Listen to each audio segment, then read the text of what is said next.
going on, guys? I figured I would show you guys what I'm running. I've got everything set up here. We're doing a women's conference up here in Spring Hill in Michigan. And let me just run through some of the gear that I'm working with. I'm also MDing, so you'll see some of that. So I've got the guitar. This is the Charvel DK22. And I really like this guitar. It's got a hot rail in the bridge, so I get my nice clean tones with the single coils, and then if I need to dial things up, I go to the bridge humbucker, and I'm running wireless out to what I've got going on in this rack here.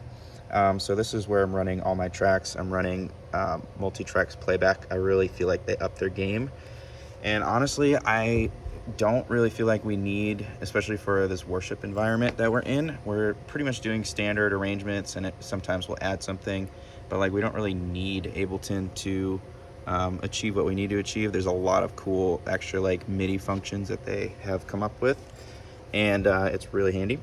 And so I'm going from the guitar to my Line 6 G90, and it works really well for this, especially if I do some walking around, things like that. And then from the G90, I'm actually running XLR out to my Helix. This is my MD patch that I'm using.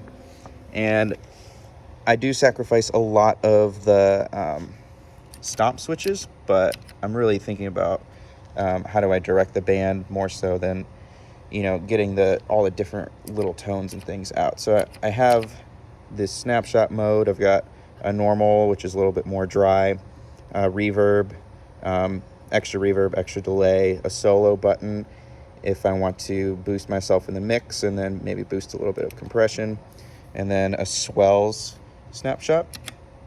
And then all the stop switches, I've got, this controls the click. This is all through MIDI. So click, this is a panic button in case we get off the track and we need to kill it. And then I've got some song buttons. So song 1, 2, 3. And then I've got the play pause button, and then I've got some spots here for some extra stomp switches, and then this will toggle the pad on and off if I need it, which is great, and it's really handy with the Multitracks app. So then also I'm running MIDI out from the Scarlett. This is my interface, and I'm running MIDI in and out straight to my Helix, and it's also controlling the BPM. So if I do like song 1 or something and I hit play, you'll see it turns blue, and my BPMs automatically snap to whatever BPM of the song is in, which is really, really handy. And then as far as the inputs and outputs, this is my guitar, actually a backup cable, just in case something happens with my wireless. And I'm actually running XLR out from the G90.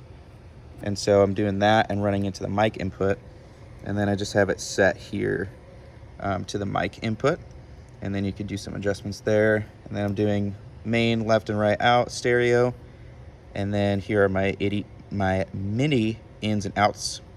And then, yeah, obviously power. And that's kind of how I have everything set up for you guys. And then what we do, we're running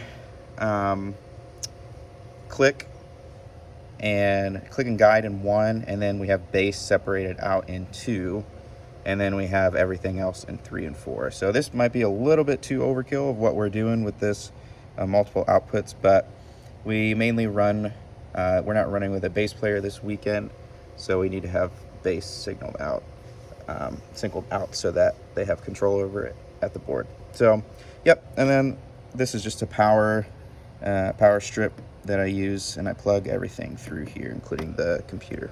So hope this helps.